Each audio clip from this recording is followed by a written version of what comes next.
ni mambo gani ya muhimu ambayo mtu anayetarajia kuanza biashara ama mtu ambaye anaanza biashara anatakiwa kuzingatia kama msingi wa kuwa mlipa kodi bora? Cha kwanza kabisa, mtu ambaye anafanya shughuli ya kiuchumi ikiwemo ajira, biashara na uwekezaji, ndani ya siku 15 anatakiwa apate namba ya utambulisho wa mlipa kodi, yani TIN. Na kwa yale makampuni usajili wao huanza pale ambapo anaenda kujisajili BRELA, na ukishajisajili BRELA wanapata namba ya usajili wa kampuni, ambao namba hiyo ya kampuni ni namba ya TIN, kwa sababu tumeunganisha mfumo wetu wa TRA na mifumo ya BRELA ili kuweza kumwezesha huyo mlipa kodi ambaye ni kampuni kuweza kupata usajili wake kwa urahisi zaidi. Lakini pia atambue pale anapokuwa amefanya tayari usajili, kuna aina mbalimbali za kodi ambazo anaweza akazipata.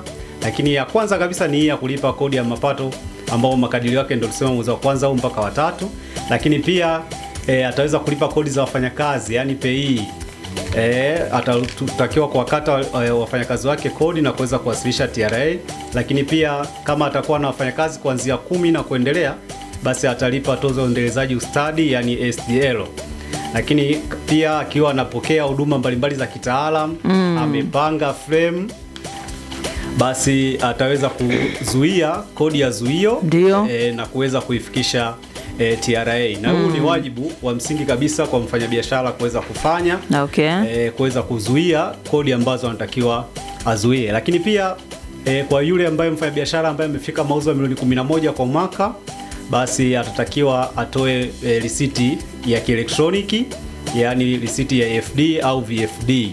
Lengo hapa ni kuweza kuweka kumbukumbu sahihi za biashara zako.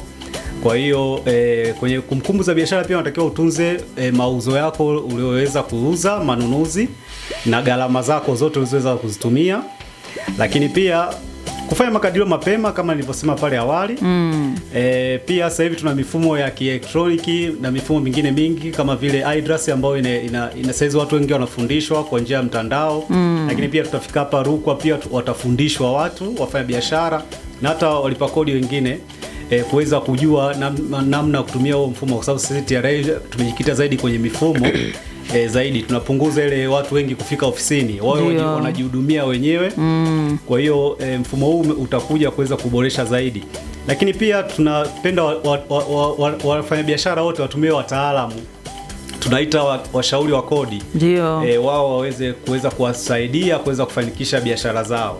Na nadhani mikoa kama Rukwa wapo washauri wa kodi wachache sana. Kwa tunawahimiza waweze kujisajili na kupata leseni ya ushauri wa kodi. Ni rahisi sana ukiwa tu na shahada, wazungu wanaita degree, ya uhasibu, kodi na mambo yote ya fedha. Unatuletea tu maombi yako, tunakupa ili ueleweke wewe ni nani na uweze kuwasaidia wafanyabiashara, kwa sababu kwa hiyo tunawahimiza pia watu wote wenye taaluma hizo wafike hasa hapa Warukwa ili waweze kuwasaidia walipa kodi na kodi iendelee kuwa nzuri zaidi. TRA, pamoja tunajenga taifa letu.